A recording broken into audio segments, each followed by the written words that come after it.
उत्तर प्रदेश के इतिहास में पहली बार कैबिनेट बैठक अयोध्या में होने जा रही है और इसको लेकर किस तरीके का संदेश देने का प्रयास किया जा रहा है, इस बारे में हमारे साथ बात करने के लिए मौजूद हैं उत्तर प्रदेश सरकार में मंत्री हैं धर्मवीर प्रजापति जी। एक मुझे लगता है कि स्वर्णिम अवसर है अयोध्या में, जहां एक तरफ रामलला की प्राण प्रतिष्ठा होनी है, ऐसे में कैबिनेट बैठक क्या संदेश देने का प्रयास है? निश्चित रूप से मैं कह सकता हूँ माननीय मुख्यमंत्री जी का उनका कदम सराहनीय है और अच्छा कदम है। हमारे इससे हमारी जो देश की संस्कृति है उसको निश्चित रूप से बढ़ावा मिलेगा और 550 साल के बाद भगवान राम का मंदिर बनते हम लोग देख रहे हैं, प्राण प्रतिष्ठा होते हुए हम लोग देख रहे हैं। इस तरह और ऐसे समय में वो कैबिनेट बैठक होना और एक उसमें और ये एक सराहनीय कदम माननीय मुख्यमंत्री जी ने किया है और इसका बहुत अच्छा संदेश भी जाएगा और मैं कह सकता हूँ कि एक कदम और उन्होंने आगे बढ़ा दिया है कि जो हमारी देश की संस्कृति है, दोनों ही महापुरुष हमारे माननीय मोदी जी और माननीय हमारे मुख्यमंत्री जी देश की संस्कृति को सुरक्षित ही नहीं कर रहे, आगे भी बढ़ा रहे हैं। अच्छा, विपक्ष ने लेकिन इस पर भी सवाल खड़े कर दिए कि आप कहीं पर भी जाके कैबिनेट बैठक करिए, कैबिनेट बैठक में कौन से प्रस्ताव पास हो रहे हैं, जनता का क्या विकास हो रहा है, इसको बीजेपी से लेना देना नहीं है, बस उनको अपनी ब्रांडिंग करनी है।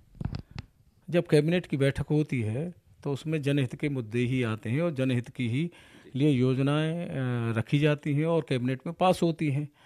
वहाँ भी कुछ न कुछ योजनाएं माननीय मुख्यमंत्री जी उसमें लेकर के आएंगे जनहित की और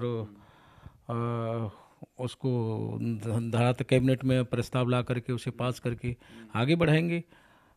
ये रही बात विपक्ष की, तो विपक्ष मैं कह सकता हूँ कि बहुत से लोग हमसे ये पूछते थे कि भाजपा मंदिर बनाएगी लेकिन तारीख नहीं बताएगी।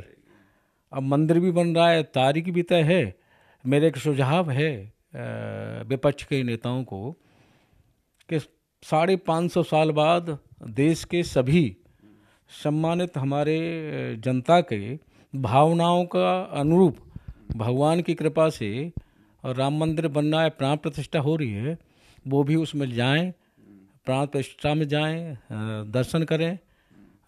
मेरा ये सुझाव रहेगा कि वो भी इस अवसर को अवसर से न चूकें। ये मेरा व्यक्तिगत सुझाव है। योगी सरकार न्योता देगी उन सभी को, अखिलेश यादव की बात करें या फिर अन्य विपक्षी नेताओं को, कि आए वहाँ पे सम्मिलित हों? सर, उनका तो कहना ये है हमको न्योता ही नहीं दिया जा रहा है।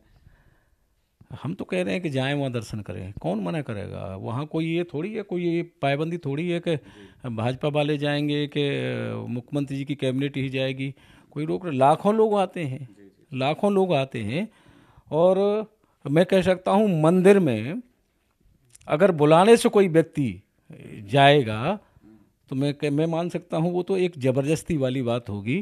उनकी भावना उस मंदिर के प्रति नहीं है।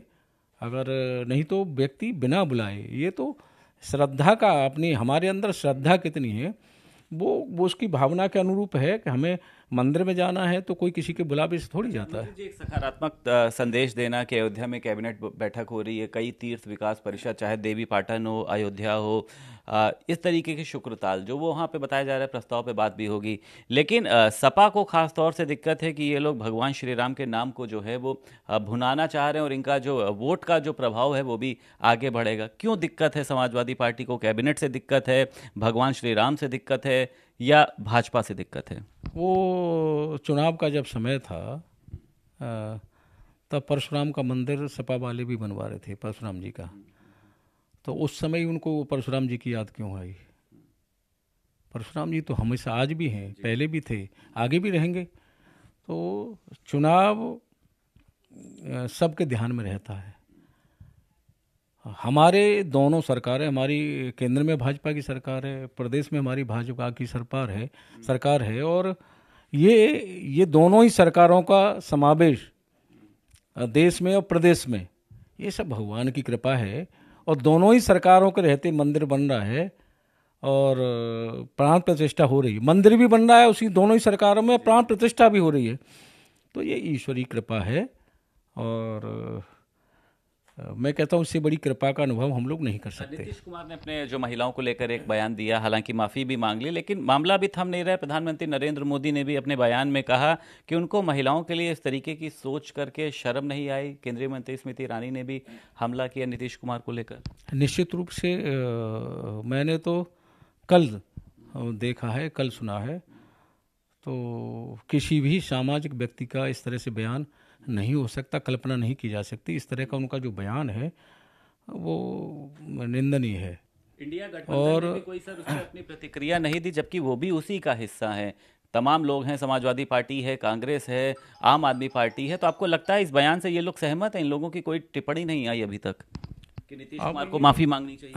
ये जो है हो सकता है कि वो अपना गठबंधन का धर्म निभा रहे हों, लेकिन कोई भी निंदनीय कार्य हो चाहे सराहनीय कार्य हो, अगर वो समाज में सामाजिक है तो उसमें वो है हमें उसी के अनुरूप अपना विचार रखना चाहिए। मैं कह सकता हूँ कि नीतीश जी का ये बयान बिल्कुल निंदनीय है, और मैं कह सकता हूँ कि महिलाओं के प्रति अपमानजनक है। और ऐसा बयान वो भी सार्वजनिक स्थल पे, वो भी विधानसभा में। इंडिया गठबंधन भी इसके लिए पूर्ण रूप से जिम्मेदार है? अगर कोई बयान नहीं दे रहा है तो उनकी मुख्य सहमति हो सकती है, और मैं कह सकता हूं कि उन्हें इस तरह का बयान नहीं देना चाहिए था। दिवाली का सर त्योहार भी है, और लगातार देखा जाता है कि जेलों में जो दीप जलने का जो कार्यक्रम होता है, तमाम जेलों को सजाया जाता है। इस बार क्या खास रहने वाला है? आप कहीं पहुंचेंगे, कैदियों के लिए कुछ खास रहेगा सर? देखिए, हमारे जेलों में जो कैदी हैं उनमें भी एक अलग उत्साह देखने को मिलता है। और पिछले साल की दीपावली पे जब मैं गया था तो कई जेलों में मेरा जाना हुआ, तो लगता था इसी तरह की जेलों को सजाया गया था जैसे रिसोर्ट हैं। बहुत अच्छा, और कैदियों में भी एक उत्साह रहता है, और हमारी तरफ से हर त्यौहार की मनाने की अच्छी से छूट है और होनी भी चाहिए, क्योंकि कैदी अपने परिवार से दूर रहते हैं, बाहर की समाज से दूर रहते हैं, तो उनको कहीं ना कहीं त्यौहार अच्छे से मने, ये हमारे मन में भावना रहती है। उनको उस समय परिवार की सभी को याद आती है, समाज की याद आती है। तो कहीं ना कहीं हमारी कोशिश रहती है कि त्यौहार अच्छे से मन जाए, तो वो उस याद में विकृत मानसिकता में न रहें। ये प्रयास हमारा रहता। हमने सभी कहा है कि अच्छे से त्यौहार मने, दीपावली भी अच्छे से मने, और हमारी जो भैया दूज आ रही है वो भी अच्छे से मने। मेरा आपके माध्यम से उत्तर प्रदेश की सभी बहनों से एक विशेष निवेदन है कि 2 भैया दूज पे छूट रहेगी, सभी बहनें आएँ, अपने भाइयों के तिलक करें। और एक और, जो भी हमारे बहुत से कैदी ऐसे होंगे जिनकी बहनें नहीं होंगी या किसी कारणवश नहीं आ पाई होंगी, तो मेरा उन बहनों से भी कहना है कि वहाँ जाएं तो अपने भाई के साथ साथ अन्य कैदी जिनकी बहनें ना आ पाई हों, कोई परिवार का व्यक्ति ना आ पाए हो, तो उनके भी तिलक करें। ये मेरा आग्रह रहेगा सभी बहनों से, और मैं निमंत्रण देता हूँ सभी बहनों को आपके माध्यम से कि सभी बहनें आएँ, अपने भाइयों के तिलक करें, अच्छे से अपनी भैया दूज मनाएं। बहुत शुक्रिया बात करने के लिए। उत्तर प्रदेश सरकार में मंत्री धर्मवीर प्रजापति हमारे साथ मौजूद थे। लखनऊ से वीडियो जर्नलिस्ट निखिल के साथ संदीप खेर, भारत समाचार।